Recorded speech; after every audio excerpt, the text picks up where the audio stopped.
Thank you, Sarah. So, if someone here does not know, Stay Grounded is a network that was founded in 2016 and consists of more than 200 member organizations around the globe, from climate justice groups, neighbor organizations who are close to airports, and a lot of different groups. And we basically fight for the reduction of aviation and for a just and sustainable future for all. Basically, we have been doing this International Day for the Ban of Night Flights since last year. This was the second year that we did this initiative, and a lot of groups took action last year, but also this year the action spread throughout 12 countries, and sometimes in some countries there were more than one group taking action and more than one city, as we will see, for example, in France. And these actions took place across 3 continents, so it was more focused on Europe, but it was we can call it a global action somehow. And the groups taking action, they mobilized for health and for the climate, because we know, as Michaela will say, how connected these two are and how air traffic affects both of them. This followed basically a declaration that was launched also last year that calls for a ban on night flights at airports, and that was already endorsed by more than 200 groups. And so Stay Grounded Network has more than 200 groups, but some of these are not the same who signed the declaration. So there's a whole lot of different groups who are connected to us somehow, either by being members or for also endorsing this demand. On the same date, this year, we also launched a petition in support of this measure that can be signed by individual people, because we know that a lot of people are very touched by this measure and have a lot of willingness to also add their names and add their voice to this growing movement that will continue to grow, because we expect, unless we actually ban night flights until then, to have this day of action next year again. So very shortly, I will just show you some pictures that you can also see in our blog post and on our social media of some of the actions that happened. So we had actions in Austria, with a bike demonstration with Global Blight, a group that was marking 4 years after the occupation against the destructive highway project. So they stood in solidarity with this day and held a banner to ban night flights. We also had a small action in the Balearic Islands in Spain to stop vols nocturnes, ban night flights. In Belgium, we also had a very creative action in which basically the groups brought the issue straight to the Flemish government's cabinet office, and they dressed in full sleeping attire and with masks to actually shut down night flights and the noise. And they did this very creative protest in Brussels. Then in France, we had at least 3 actions, also in Toulouse, in Bordeaux, and in Paris, to shut down night flights around very big airports, including the Roissy airport, which has a planned project of expansion, and which is also being fought by these organizations.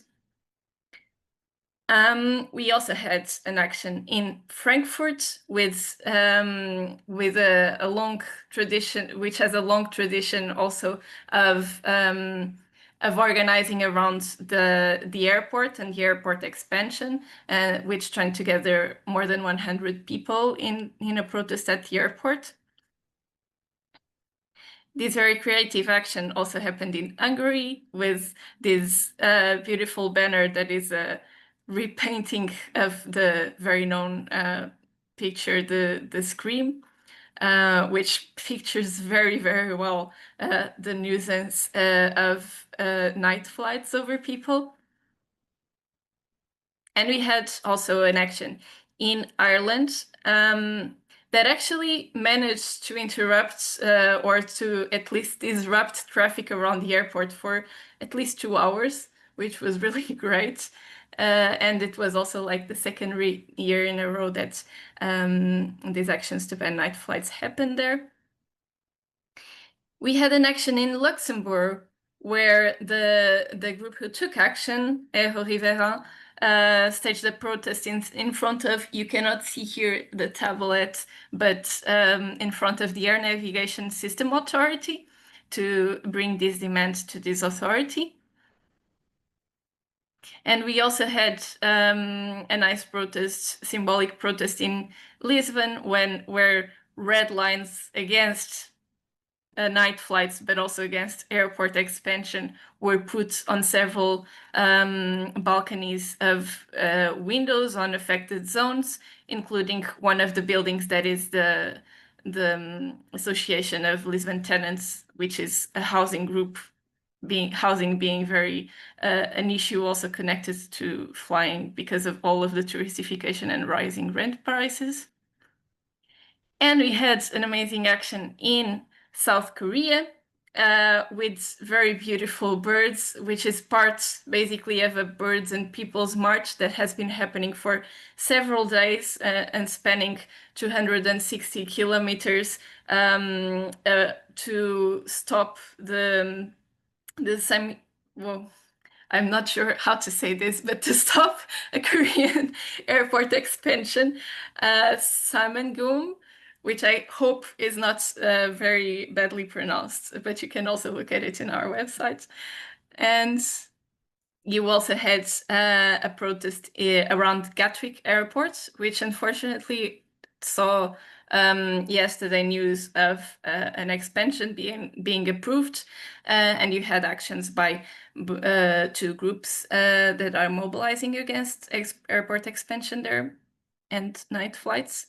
And finally, there were also actions in Seattle in the USA with these messages being put in front of the airports. And I think I would stop probably my presentation here.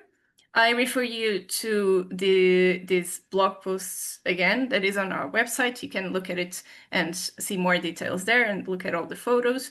It was really inspiring to see all of these groups taking action in so many different countries. And now I basically hand over to Michaela to talk a bit about how climate justice and how night flights are two subjects and topics that are intrinsically connected and around which we need to mobilize together.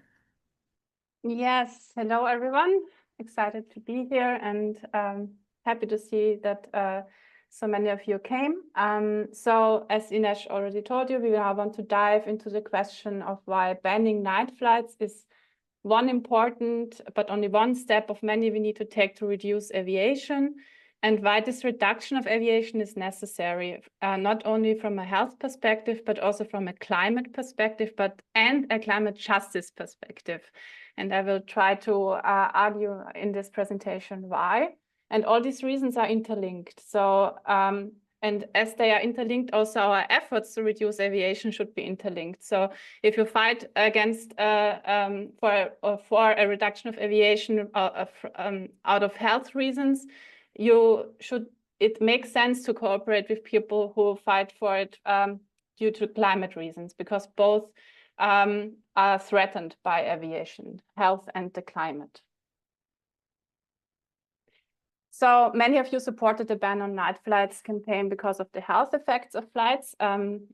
You surely know that there are many negative health effects, which are actually still quite unknown in the general public. Of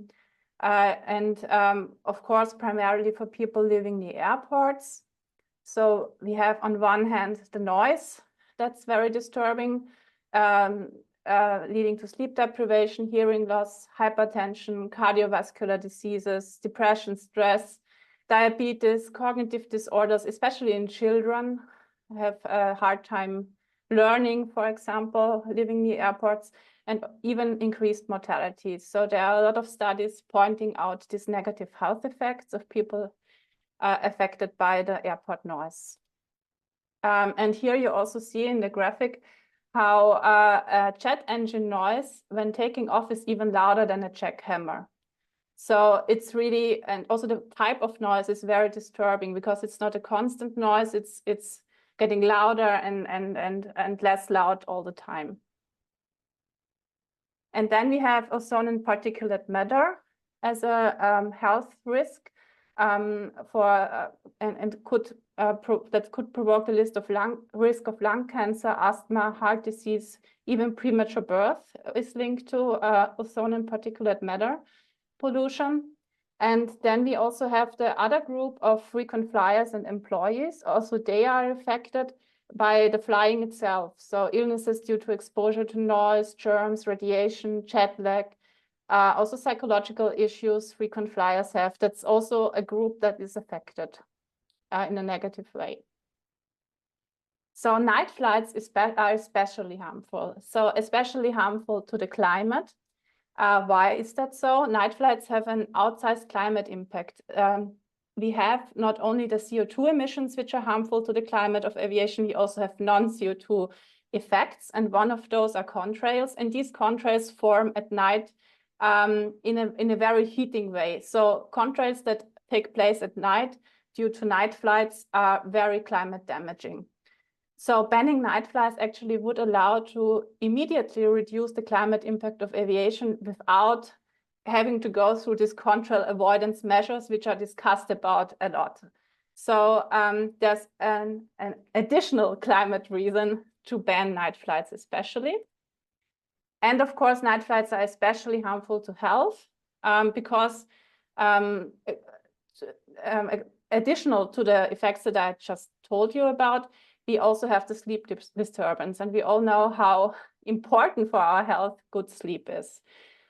Just one example, one study estimated that nighttime aircraft noise near the airport of Frankfurt Airport leads to over 2,000 hospitalizations and 340 deaths per year. So night flights are especially damaging to health. But there is also a relation to climate justice, which I want to talk about now. So on one hand, we have, of course, especially children and elderly people and those who have existing health conditions that are most vulnerable to noise and particulate matter and so on, air pollution. But these groups are disproportionately from low-income communities. Why is that so? Because houses are cheaper in areas flown over low altitude, and that means there are more lower income and minority groups living there. So it doesn't have only an effect on the groups, but that I just talked about, the children, the elderly people, but also lower income and minority groups. So if you want to know more about the health effects, I would kindly invite you to look at our Aviation is a Health issue paper, which Sarah, maybe you can put a link about that in the chat. And there you see all the different studies that I have talked about now, sort of showing the health effects. So why is the fact that lower income groups, for example, are more affected than people who have more income, who don't live near airports? Why is this a matter of climate justice? And before I come with my definition of climate justice, I would like to ask you what you think climate justice is about. You can just say anything that comes to your mind. If you, when you hear the word, you can just write a definition you might have in the chat, or you can just open your mic and speak up. Any ideas? Just anything that comes to your mind regarding climate justice. Polluter pays. Exactly. So that is what climate justice would be about, that the people who pollute the most also have to pay for the damage or have to pay for the efforts to reduce aviation or reduce emissions. I entirely agree. Yes, okay. Any other definition you might have or any other association you have with the term? Well, it's a pretty hard debate. Yeah.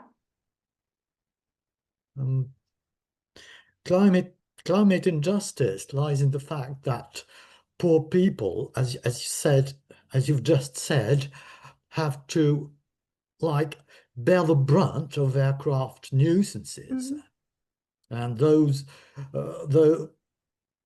it is basically those who can less afford to fly who bear the brunt of pollution, all those other nuisances, aircraft noise, and so on. Yeah, perfect. Thanks a lot. So that's exactly what we also would say. So communities that have contributed the least to the climate crisis are already suffering the most from its consequences. And also, if you look at it from a noise and health effect perspective, lower income groups contribute much less to climate change than those with higher incomes. There's a very clear correlation. I will show you that later. But those lower income groups are overrepresented in areas near airports, and they are particularly affected by negative health effects and also by the consequences of climate change. So they are affected actually twice, because people who have a lower income have less possibilities to deal with the consequences of climate change, are more vulnerable. A second side of climate justice is also to say the big polluters of the global north should be the first to stop pollution and support the global south to transition away from fossil fuels and adapt to their impacts. So this is more the global perspective, right? So it's more about which countries were the first to industrialize and have actually already spent most of a carbon budget that we have. So just to sum it up, so we have the climate justice movement has its roots in the environmental justice movement, originating from communities that, for example, fought against or still fight against companies polluting their area. Then climate justice also recognizes the rights of all beings and the whole living planet. It sees the deep and interrelated inequalities of economic and political systems. And as I said before, it also sees the historic responsibility of global north countries for the climate crisis. And it requires a transformation and a societal transformation, and also challenges powers that block that social change. So what is the ultimate aim is to sort of create a new economy that's ensuring the good life of all living beings in the present and in the future. So it's also about our grandchildren. So just to maybe depict a little bit this question of the historic responsibility of the global north. So as you know, the global north countries were the first to industrialize, to amass wealth, and it was all fueled by fossil fuels. So without fossil fuels, this kind of growth and also economic globalization and also colonization wouldn't have been possible.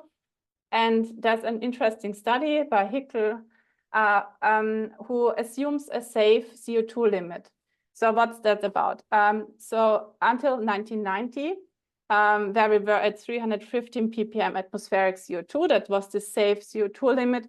The CO2 emissions humanity has caused did not provoke this bad pathways of feedback mechanisms, and it was still a safe limit until 1990. But we have exceeded this safe limit a while now. And Hickel looked at the overshot since 1990 that has taken place, and he looked which countries overshot how much. And the result is that the global north is responsible for 92% of this overshot. And 8% is the global south. 8% of it is the global south. And part of the global south is also China, just to add that, because of course China's part is growing and growing, but still it's still only 8%. if you look at it from an historic perspective. Climate justice is also very much related to economic inequality and emission and the interlinkage of those two. There we see a study from Oxfam, which found out that in 2019, the richest 1% were responsible for 16% of global consumption emissions. And this is just to have a little bit of a feeling how much this is. This is more than all car and road transport emissions, and as much as the poorest 66% of humanity causes. So that's a tremendous amount of carbon emissions that is produced by just 1% of the population, which is the richest one. Then the richest 10% were already responsible for half of all CO2 emissions, and the poorest half for only 8% of emissions. So what does that mean? That means if we still want to reach the 1.5 degree goal, if we still reach it, the richest 1% need to cut their emissions much, much more than all the rest. So they calculated 97% of their emissions would have to be cut. And it also means that rich countries and individuals have to reduce emissions significantly more than poorer ones. So it's not only about individuals, it's also about countries. And this social justice perspective is very often left out of the discussion when it comes to climate. And I will show you in a minute how this is related to aviation. But first, I ask you a question, and I am inviting you to answer this question maybe by writing in the chat. If you think about the emissions of one return flight from London to New York City, are these emissions more or less than the sustainable footprint for a year? So what is a sustainable footprint? If we have a global carbon budget, we can still spend or should not use up, so we can stay within the 1.5 degree limit, and you sort of distribute it to each person on the planet, then you have sort of the sustainable footprint for each person. And if you compare this sustainable footprint to just one return flight from London to New York City, what do you think is the relation? How many times more or less could that flight be than this footprint? Any guesses? You can guess. Eric, you said 2. Okay. Anything else? Any other guesses? No? Okay. 2 was not that bad, but it's actually 5 times more emissions. So one flight is 5 times more emissions than a sustainable footprint for a whole year. I have to emphasize that. It's really everything you might consume that produces CO2 emissions for a whole year. So that's huge. And you also see this in this graphic. Here we have the long-haul return flight with 3.4 tons of CO2 compared to the average sustainable footprint of 0.7. Also, a short-haul flight is the same as the sustainable footprint. And also, if you compare it to sustainable choices like eating vegan or recycling, you see you can save much less than skipping of emissions than skipping this flight, right? So this doesn't mean that we don't have to reduce our meat consumption. We certainly do have, because eating meat is something we do very regularly compared to flying. And what you also see here is that the average footprint of a person living in India, that's here it's 1.6 tons, is much lower than one return flight. So here we are in the climate justice question again. Is it fair from a climate justice perspective that everything, all CO2 emissions one average person causes in India is half of one return flight? So this is something that is very, very important to know, that on an individual level, deciding not to fly has a huge impact on your personal CO2 budget. And it also means that you can't live sustainable lifestyle and fly at the same time. It's actually not possible. And you also see that people living in regions most severely affected by climate heating and that are the most vulnerable to its effects have a on average, a really carbon footprint that is far lower than just one distance flight, long distance flight. And India is not even the lowest number I could have presented here. Here there are African countries which have far lower footprints than India. Okay, another question for you. We have an interactive session today. How many % of the world population flew internationally in 2018? Any guesses? How many percent? 19%. Any other guesses? 10%, okay. So the answer is 2 to 4%. So that's a study from Gößling and Humpe. And yeah, it's a really, really small number. And you also see this on the next slide. Only 1% of the world's population is responsible for half of all aviation emissions. 80% have never flown at all. So they don't benefit in any way from aviation, but they bear the costs of continuing business as usual. And only 10% use 75% of all air transport energy. That's just another way to put it, that a small minority is flying a lot. And this smaller minority is also the wealthiest one. So there's a clear relationship between personal income and the amount of flights taken. There are really many studies showing that the higher the income, the more flights are taken. And also on a global scale, it is true that 90% of aviation emissions were generated in high income or upper middle income countries. So also on a country level, this relationship is true. And also within countries, it is not that everyone flies, even in global north countries. For example, 1% of England's inhabitants took 20% of all flights, and 48% did not fly at all, for example, in 2018. I could bring other numbers. So even in global north countries, not everyone flies. Yeah. Then we have here the worst example of climate injustice you could imagine. It's private jets. Private jets are even more than normal flights.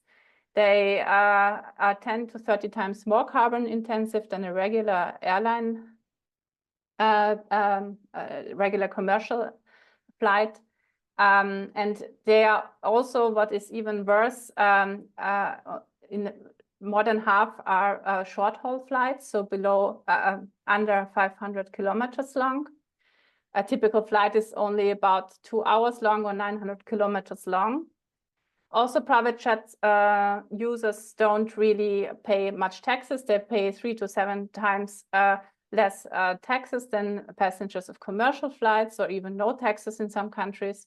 And there has been an explosive growth, especially since COVID. So the private jet market has really grown a lot. For example, 1 in 10 flights departing from UK airports are now private jet flights, 1 in 10. So that's really huge. And private jets also from the US, they are a very big factor there. They account for 55% of private jet GHG emission globally. So the US is a very big private jet market. So then, of course, the ecological impact. So what maybe you also have heard a lot is that aviation is only responsible for around 2% of global heating. But this is not the whole story.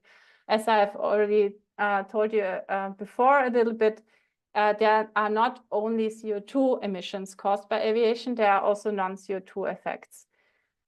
So if you account for these non-CO2 effects too, then it's actually about around 6% that air traffic is accounting for regarding all human-caused global heating.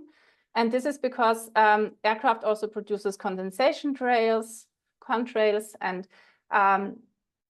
other substances that lead to induced cloudiness and NOx derivatives. And those increase the total impact up to 3 times compared to the CO2.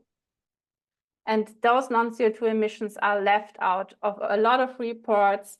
They are left out of the international regulation regarding emissions and so on. So they are ignored, even though they are scientifically proven. So here you see it again, 4% of all human-induced climate heating to date. Aviation is accounting for, and 6% of the current climate impact. Of course, this is a global number. So if you only look at global north countries, it looks different. So for example, in France, if you include the non-CO2 effects, aviation is responsible for 15% of the national carbon budget. Carbon emissions, sorry. So, yeah. Another question for you, which 3 records were broken in the last 2 years? There were 3 records broken, which are very much interlinked. That's a hard question, I have to admit. So you don't have to guess.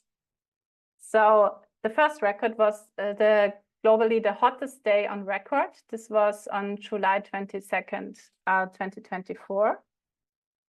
Then we had the historical record of the number of flights in the sky simultaneously. That was this June, June 29 in this year. And then also this year, we had the historical record of the number of flights in one day in August 2025. We actually would have had all those in June or July this year, but this year was a little bit cooler than the last years on average. So yeah, I am afraid these records will be broken soon next year again. And this is how it looks like, seeing all the flights in the sky simultaneously. It's insane.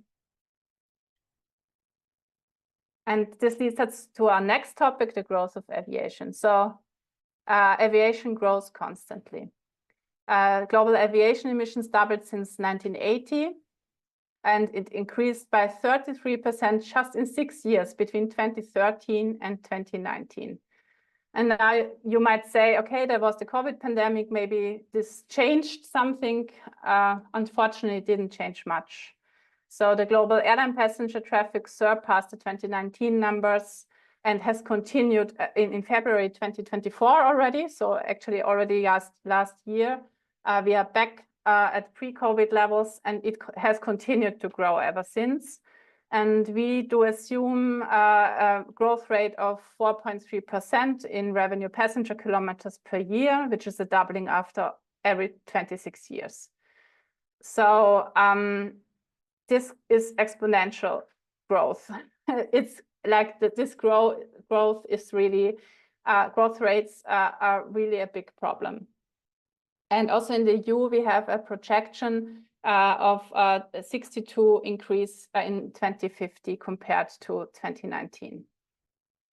So yeah, aviation is one of the fastest growing economic sectors on the planet. And what does happen if aviation grows? Also, airports grow or expand. Ines has talked about Gatwick before.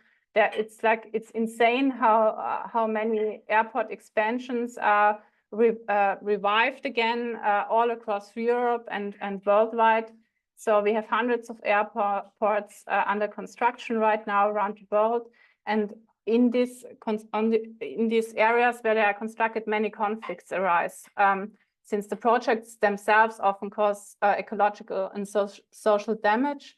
And as we heard before, there are often poor people living in the vicinity of airports, and they are also affected by these airport expansions or airport buildings.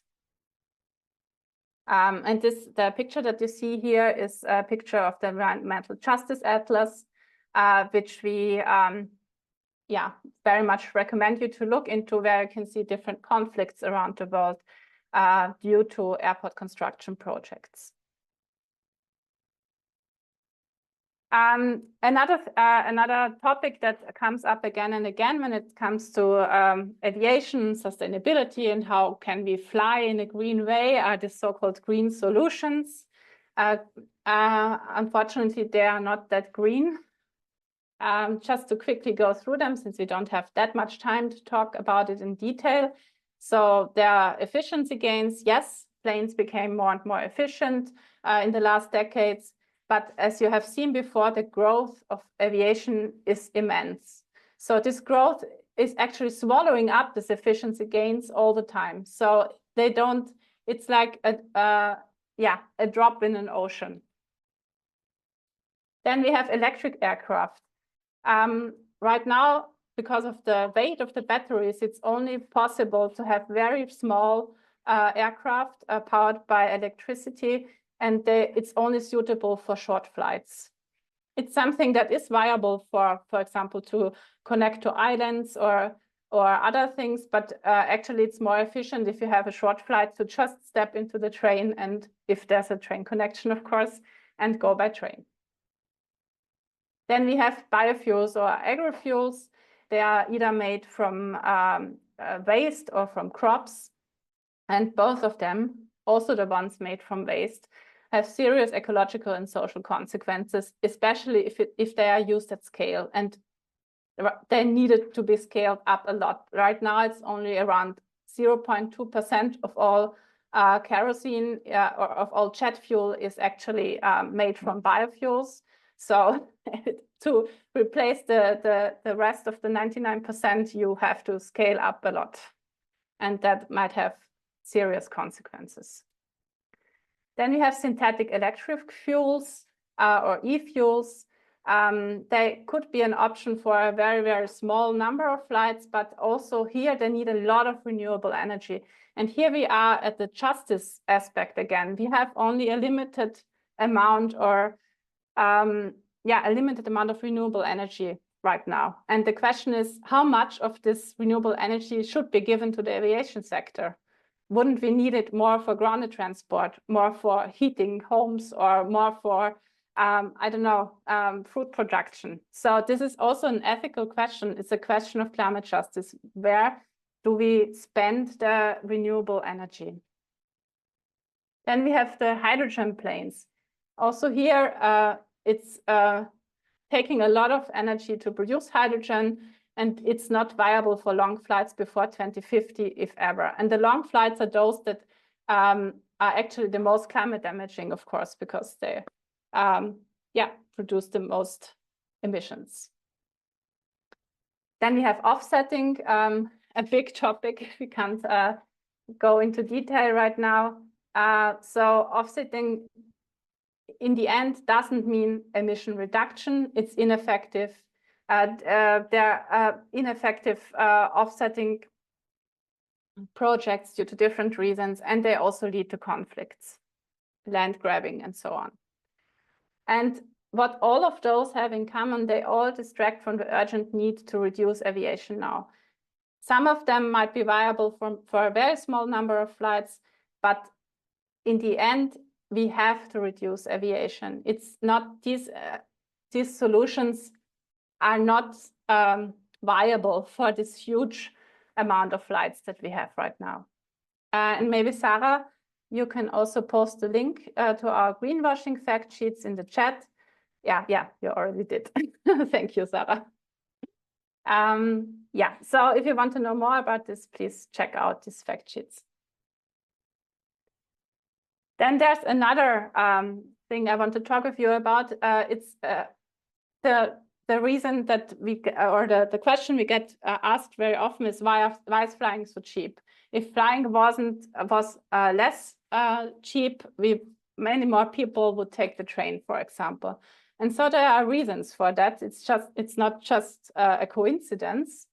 So train travel infrastructure, for one, has been neglected for decades. Germany is a very good example to look at if you want to look at neglected train infrastructure and the problems that causes. And at the same time, air travel got cheaper and more accessible. And this happened because of tax exemptions and other indirect subsidies. So the low ticket prices are actually financed by tax money. So since they don't really get the taxes from the aviation industry.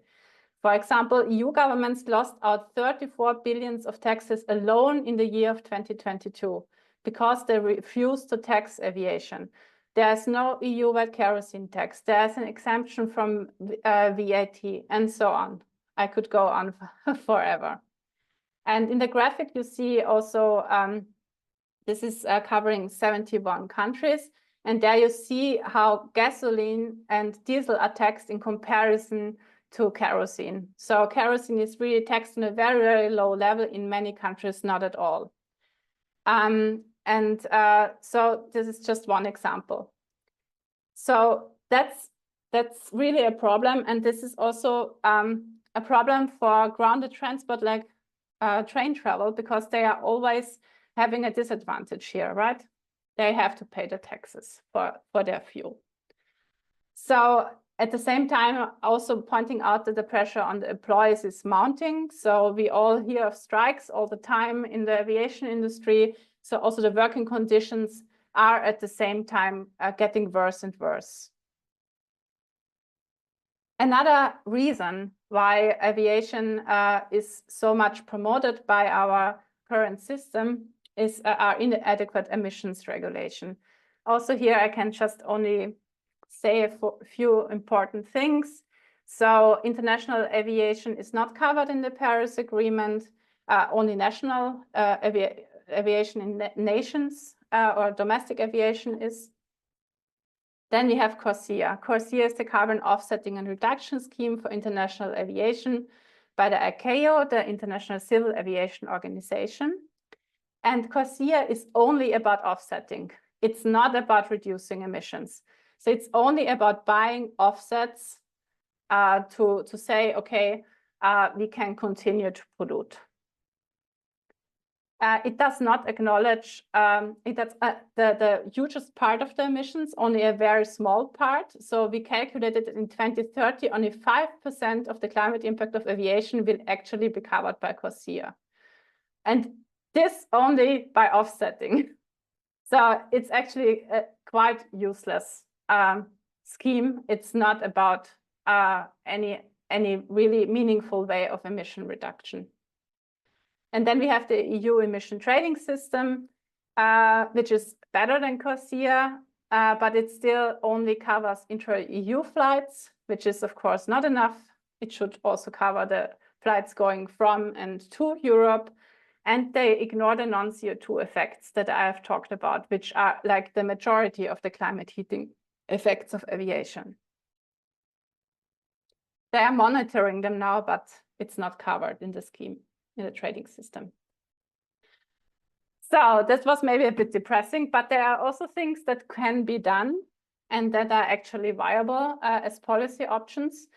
So I just want to name a few. Also here, not much time to dive into that. We can have taxes on aviation, VAT, kerosene, ticket tax, just like we sort of tax other things that are harmful. Also, kerosene can be taxed. Then frequent flying levy, taxing those who fly the most, is also an option. Caps and ban on flights. Maybe you heard about Schiphol Airport, where this is discussed, to have a cap on the airport regarding flights. Then, of course, we have the ban of night flights. We have the ban of private jets. All these are like little parts of the puzzle that we can actually fight for.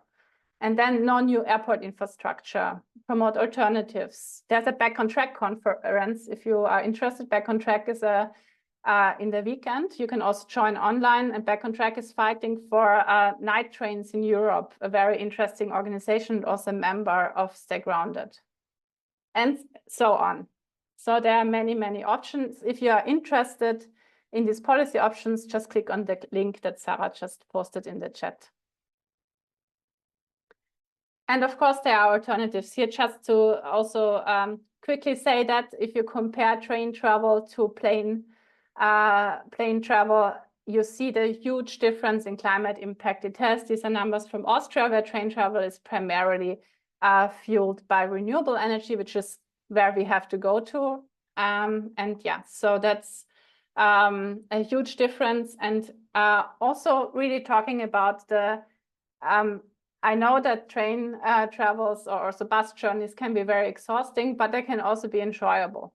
So it's something that actually helps us to find another way of traveling and experiencing the world, slowing down, connecting with people. And I just want to close with the quote from Vivek from Seabalance, a member from Stay Grounded. In these days of climate emergency, train travel is a powerful way to slow down. Yeah, that's it. That's my presentation. I know it was very intense. Are there any questions at the end that you might still have? You can just speak up or raise your hand.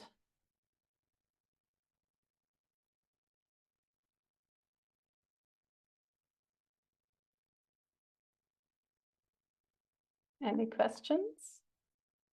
I don't see anything.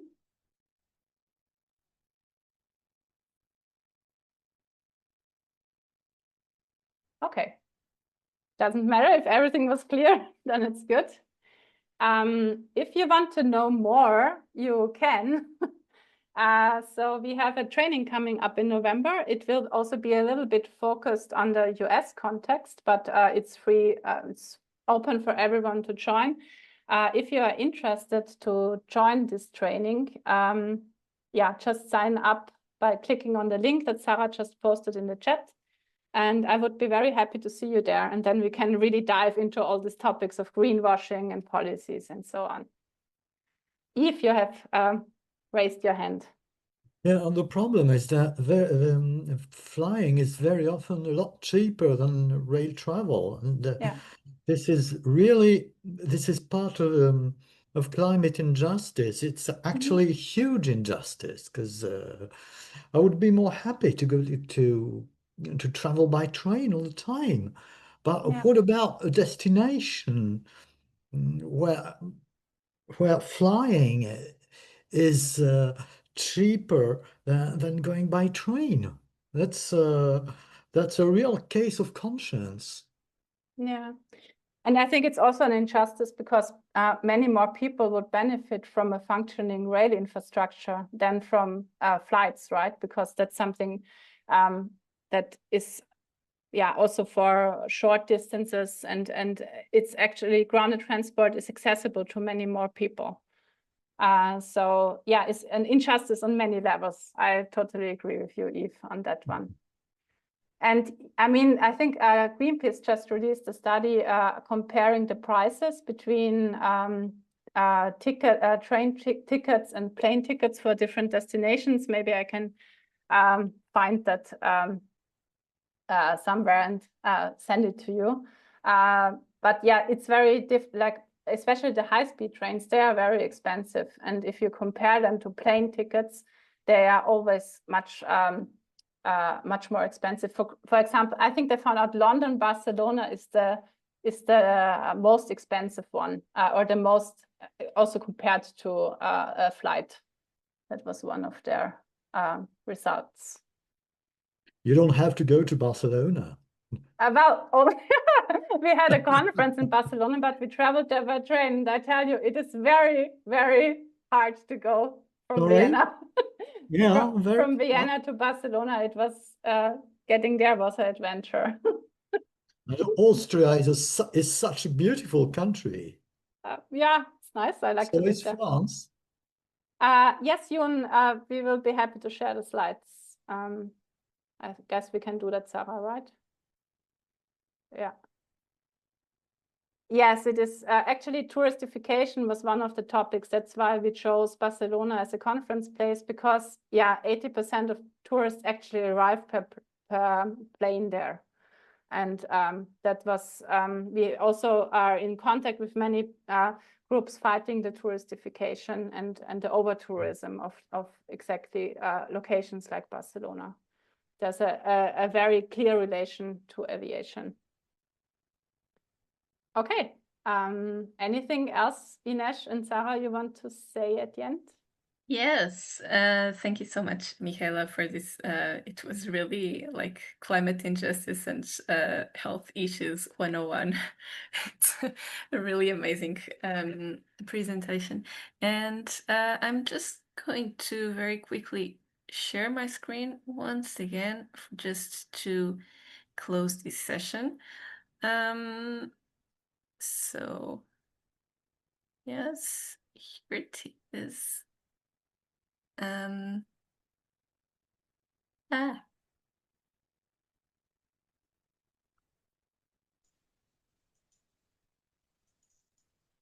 Okay. Now it's up. So yes, so Michaela did a great job of showing how nefarious and destructive the aviation business is, and we truly need to fight it together, not only to stop the local damages it is causing on populations living around it, which we saw are mostly marginalized and less privileged people. But we also need to fight it together to ensure that we also ensure a just and livable future for all. And so, what can you do? You can join us. You can join this growing movement against airport expansion, for limiting and reducing aviation, against bullshit flights, and for a livable future for all. On one hand, you can sign the petition that we launched on the International Day for the Ban of Night Flights, which is on our website. But please sign the petition itself, because I think the declaration is still there, and you can sign it still as an individual, but you should sign the petition instead if you're an individual. If you have an organization, you can sign the declaration. And you can also join the mailing lists, SG Red Lines, sending an email to this email that is here to subscribe to this mailing list, which will be organizing around Red Lines for Airports, which is this wider project that we are creating inside the Stay Grounded network right now to determine red lines for aviation. And if you are a part of a group, you are very much welcome to become a member of Stay Grounded if you are not one already. And you can also go to this link to engage with your organization and become a member. And you can also receive support for your own actions. This is something that we promote a lot around these international moments of actions, like the International Day to Ban Night Flights, but it's always something that we have available for groups who want to take action on a local airport or do an action targeting the aviation industry. So feel free to apply for our action pot, which we will evaluate if we can give a contribution to finance also your action. So yeah, I think this is it. Thank you so much for joining.